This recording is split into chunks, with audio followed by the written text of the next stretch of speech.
रघुवीरा अवध में,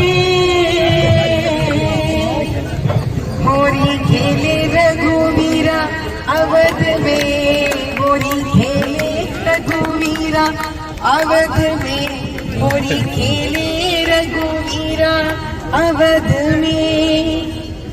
हाँ गिल बिल अभी लोग लुगाई, हाँ मिल मिले अभी लोग लुगाई, मिल मिल अभी लोग लुगाई, मिल मिल अभी लोग लुगाई। मगलन के बिना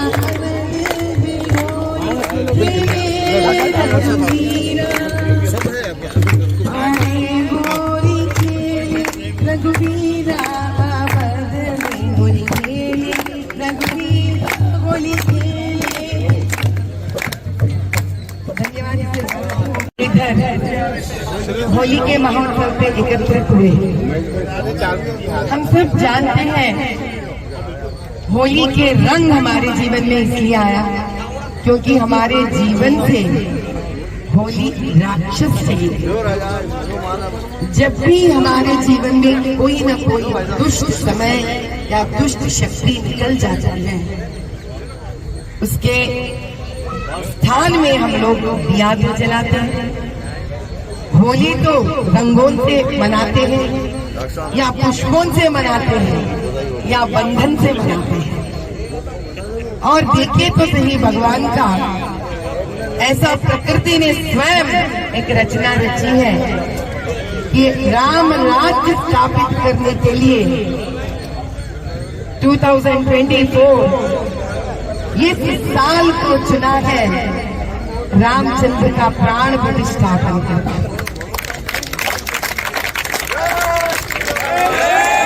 हम सब जानते हैं कि जीवन एक ऐसी शांत नदी के तरह बहते रहती है, लेकिन जब कुछ होने रहता है या समय को कुछ बदलना होता है तो स्वयं एक संकेत देकर हमारे पास भेजा जाती है।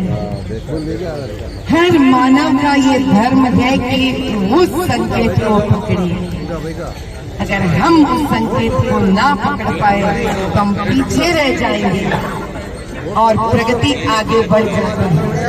हम कभी भी कभी ये नहीं समझना चाहिए कि 10 लोग हैं बाबा लेके आगे चलेंगे, हमको करना क्या है, हम बैठ जाएंगे। यही होता है क्योंकि हमारा हर कर्म, हमारा हर कार्य, हमारे अंदर के भगवान और उस भगवान दोनों भी साक्षी हैं। 40 सालों से अगर हमको अपना स्वातंत्र नहीं मिला इस क्षेत्र में, इसका मतलब है कि हमने सारा इकट्ठा होकर इस प्रयाण को नहीं किया है। क्योंकि एक बूंद का विष बस एक गड़ा दूध को प्राप्त करने के लिए। हम में से कोई विष बनना चाहते हैं या और एक बूंद शहद बनकर दूध में मिलना चाहते हैं, अपने अपने हाथ और मन में। जब शक्ति स्वयं राक्षस का संहार करने आई थी तो एक सीधा साधा गृहिणी बन के आई थी। शंकर भगवान की पत्नी बनकर आई थी, गौरी बनकर आई थी। बैठी थी अपनी ही जगह बड़ी शांत से। उन्होंने नहीं कहा मुझे कोई राक्षस वक्षस का संहार करना। सारे शक्ति जो पुरुष के रूप में थे, जितना हो सके उतना प्रयास कर चुके थे, लेकिन जब किसी का अंत एक स्त्री रूप शक्ति से होना था तो बताइए तो सही, कहाँ जगत में कोई भी पुरुष शक्ति से उनका अंत होने का था। इसका मतलब ये नहीं कि कहीं भी योद्धा जो पुरुष के रूप में है मेहनत नहीं किया।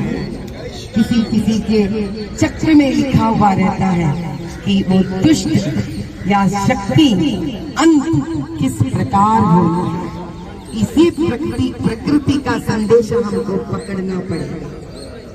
ये बात एक व्यक्ति का नहीं है, ये बात हमारा गठबंधन का है, हम एक साथ होने का है।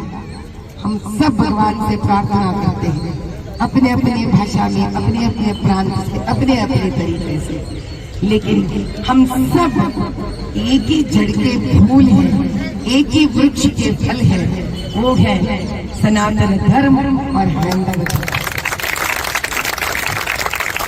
बनेगी इतिहास हमने हम सबको नाम से तोड़ा, मत जात से तोड़ा, स्त्री पुरुष बनाकर तोड़ा, प्रांत से तोड़ा, धन गरीबी से तोड़ा। क्या एक राम लल्ला बस नहीं हमको जोड़ने के लिए?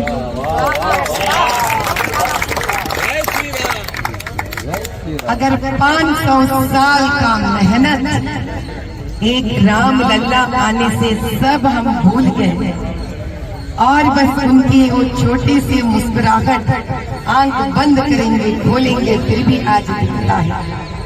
हम सब लोग भूल ही गए। हम हमारे घर में राम लल्ला का मूर्ति कैसा रहता है, आज तक एकमात्र अयोध्या के राम लल्ला ही याद है हम सबको। ऐसे ही 40 साल का उस दर्द, उस दुख, उस मोहल्ले ने जो जिया है, एक युद्ध से उसको भी वैसे ही हम भूल सकते हैं, इतिहास बना। बस हम सबको एक बात जानना है, जब जब दुष्ट का विनाश हुआ वो एक ही थे जो आगे बढ़े थे, लेकिन जब सारा पुरुष प्रकृति उनके साथ मिल गया था तभी जाकर वो अंत हुआ है। भगवान भी अकेले कुछ कभी नहीं कर पाए। अगर कर सकते तो राम लल्ला को वानर की आवश्यकता क्या है?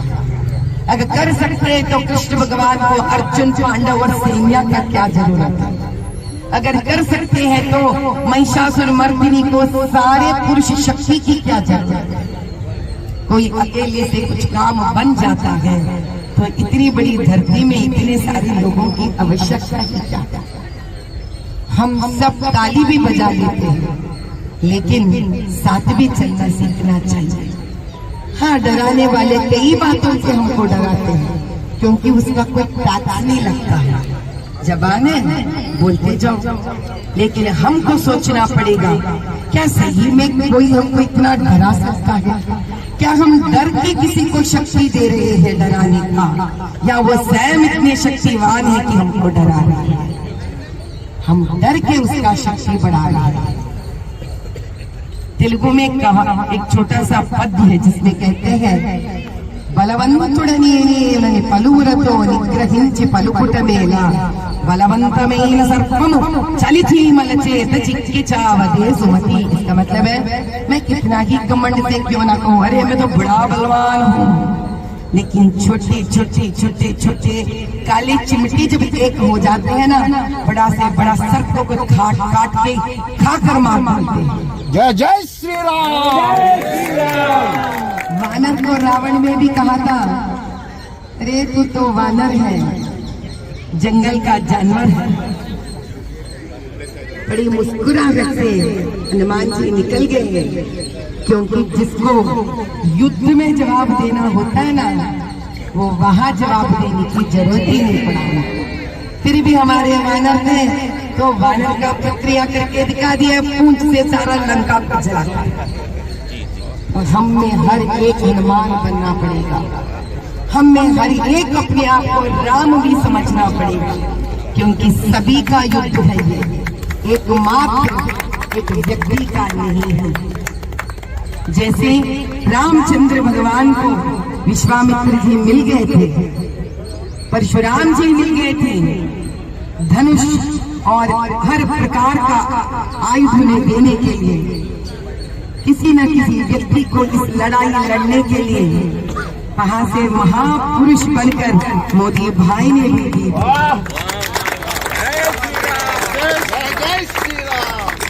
हमको सबको एक ही समझना पड़ेगा, हर उस चाल जो दुष्ट इंसान सोचता है, उस चाल का आप सबके पास जवाब है।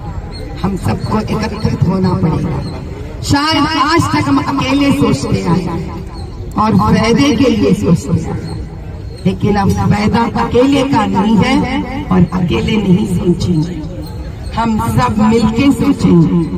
जब इतने बुद्धिशाली एक जगह हो सकते हैं तो समझिए पूरा लोकसभा कॉन्स्टिट्यूंसी वाले जब एक हो जाते हैं, उनकी बुद्धि से जागृत हुई हर वो चाल आ जाएगा। तो बताइए तो सही किसमें है दम उसके बारे में सोचने के लिए, छोड़ दीजिए उसका सामना करने का। राजस्थान एक ऐसा गढ़ है जहां से मुगलों ने हिम्मत नहीं कर पाए अंदर आने की। हाँ, एकमात्र गलती हो गई उनसे, अच्छे थे, छोड़ना नहीं चाहता उसी दिन, छोड़ के बड़ी गलती की है। आज छोड़ के फिर से गलती मत करना भैया। इतिहास सिर्फ हमारा ही नहीं है, इतिहास हमारे बच्चों का है। कितना और साल हम जिएंगे, ये तो काल चक्र है। अब बच्चे हमारे आगे बढ़ना है, उनका भी हक बनता है कि वो भी ऐसे गढ़ पर जिए जिसका उनको शान है। क्यों जा रहे बच्चे हमारे विदेश, क्यों निकल रहे बच्चे यहाँ इस गढ़ से? कोई ऐसे अमीरी, एक ऐसी मोहल्लों में, ऐसी गलियों में जहाँ महल है, क्योंकि हम आज तक उनको वैसे गली और मोहल्ले नहीं दे सके थे रहने के लिए, बंगले बनाने के लिए। बगल में है बंजारा हिल्स, बगल में है जुबली हिल्स, क्या वो जुबली हिल्स बंजारा हिल्स अपना लोकसभा नहीं बन सकता? कमजोरी किसकी है? हमारी या एकमात्र शक्ति जिसको हम दुष्ट कहते हैं? नहीं, कमजोरी अपनी है, ताकत हमें रहना चाहिए। अगर आप समझते हो एक स्त्री आकर इतना हिम्मत कर सकती है तो 10 लाख हिंदू वोटर्स क्या कर सकते हैं?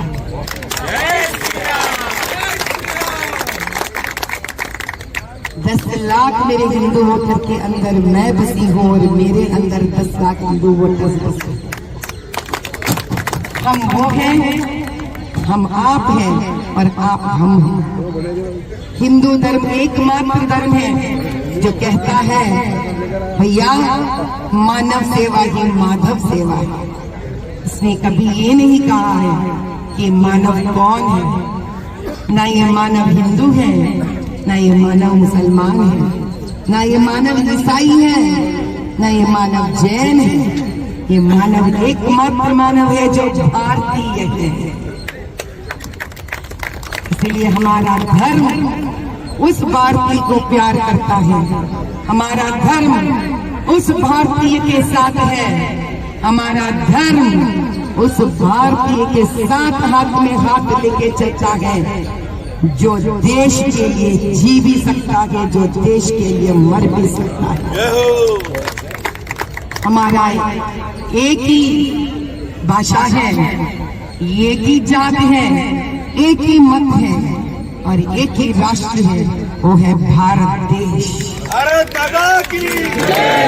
हमारे बीच कांटा भी आए ना, अब की बार उसको चुभने नहीं देंगे, निकाल के फेंक देंगे। इस फेंकने के लिए अगर हमको ऐसी त्रिशूल की अगर जरूरत पड़े, अगर उसका नाम वोट है, उसी से उसको मार के निकाल देंगे। एक कलयुग है, हमारे हाथ में कोई धनुष की जरूरत नहीं है। हर यहाँ के भारतीय के हाथ में शस्त्र है और वो 5 साल में एक बार आता है इतिहास को बदलने के लिए। कृपया करके अब की बार आपका शस्त्र का इस्तेमाल कीजिए, देश को बचाइए, आपके बच्चों को भविष्य दीजिए। ये एकमात्र आपके हाथ में है। आज आप ज्योतिष स्वयं है, कर्ता स्वयं है, सृष्टिकारक स्वयं है। भगवान आपको ये मौका दिए हैं, आप निर्णय कर लीजिए, क्या सबका और बच्चों का और उस गढ़ को आप स्वर्ग में बनाना चाहते हैं? अंतर्जातीय स्थाई पर उसको सारा प्रपंच उसको पहचानने की मौका देंगे और पहली बार पार्लियामेंट में आपका कोई बहन को बिठाना।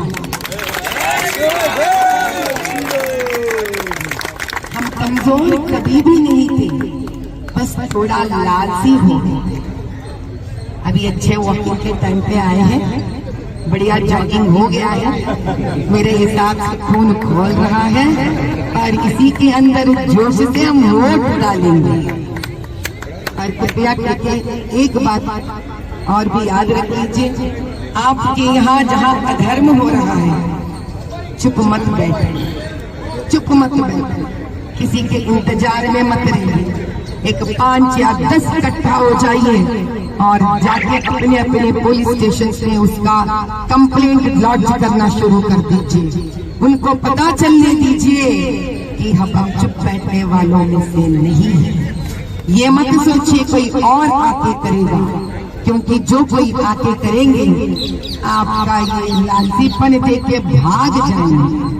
अब की बार किसी को भगाइए मत, अपनाइए, साथ लेके चलिए, ऐसा चलिए ताकि प्रकृति भी आपके साथ जुड़ जाए और ऐसा एक तूफान बनेंगे हम सब, ऐसा एक सुनामी बनेंगे हम कि फिर से इतिहास ऐसा रचना करेंगे कि किसी का हिम्मत न हो अधर्म का पथ लेने की। जय बोलो सियावर रामचंद्र की, जय बोलो बाल रामचंद्र की। बाल वाक्य ब्रह्म वाक्य बोलते हैं। इसी वाक्य के बाद में मेरा प्रश्न यहीं पर मैं खत्म करना चाहती हूँ, क्योंकि बाल वाक्य के बाद कोई कुछ कहना नहीं चाहिए। धन्यवाद। సమాజ రాజస్థాన్ వాళ్ళు ఒక అద్భుతమైన సమావేశాన్ని ఏర్పరచుకున్నారు.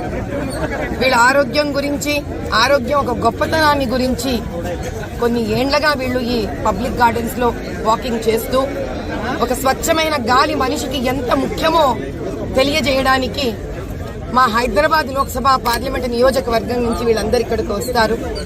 హోలీ అనే శుభ సందర్భంలో హోలీలో ఎన్ని రంగులైతే ఉన్నాయో ప్రతి రంగుకి ఒక గొప్పతనం ఉంది అనుకుంటూ, ప్రతి రంగు ఈ భారతదేశంలో ఒక్కొక్క రాష్ట్రానికి సంబంధించింది అనుకుంటూ, ఇలా అన్ని రంగులు కలిసి మన జీవితంలో ఆనందాన్ని ఎలా నింపుతుందో అదే విధంగా ఈ భారతదేశం కూడా హిందువులు ముస్లింలు అనే విభేదం లేకుండా, జాతి కులాలు మతాలు అనే విభేదం లేకుండా, స్త్రీ పురుషులు అనే ఆధిపత్యం లేకుండా అందరం కలిసి మెలిసి ఉండాలని చెప్పే ఒక అద్భుతమైన సమాజమే మహేశ్వరి సమాజ్ వాళ్ళు. దీంతో పాటు మార్వాడి సమాజం వాళ్ళు, దీంతో పాటు యావత్తు రాజస్థాన్ నుంచి ఉన్న అక్కడి వాస్తవ్యులు ఎవరైతే మన హైదరాబాద్ లోక్సభ పార్లమెంట్ లో ఉన్నారో వీళ్ళ భోజనాలే కాదు, వీళ్ళ స్వీట్లే కాదు, వీళ్ళ చరిత్రనే కాదు, వీళ్ళ మనసులు పండుగలు కూడా దేశాన్నంతా ఒక్కటి చేసే శక్తి వీళ్ళల్లోనే ఉంది. అన్నిటికన్నా గొప్ప విషయం ఏమిటంటే భారతదేశం ఒక ఏదైతే ఆ ప్రహరీ ఉందో దాన్ని ఓ కాలంలో మొఘలుల నుంచి కాపాడారు వీళ్ళు. అదే విధంగా ధర్మ సంస్థాపనకి కూడా 2024లో కూడా అదే విధంగా యోధుల వలె నిలబడతారు వీళ్ళందరూ. ధర్మ సంస్థాపనని కులమత విచక్షణాలు లేకుండా, హిందూ ముస్లింలనే భేదం లేకుండా ఈసారి కూడా ధర్మ సంస్థాపన చేసి అందరినీ గర్వకారణం చేస్తారు. ఈ రాజస్థాన్ నుంచి వచ్చిన మా సోదరులకి సోదరీమణులందరికీ ఇంత చక్కటి అవకాశం నాకు ఇచ్చి, ఇంత చల్లని గాలిలో వాతావరణంలో ఒక అద్భుతమైన గాలి పీల్చుకొని వీళ్ళందరితో ఒక ముచ్చటించి హోలీ సందర్భంగా మాట్లాడే అవకాశం ఇచ్చినందుకు మా అన్నదమ్ములందరికీ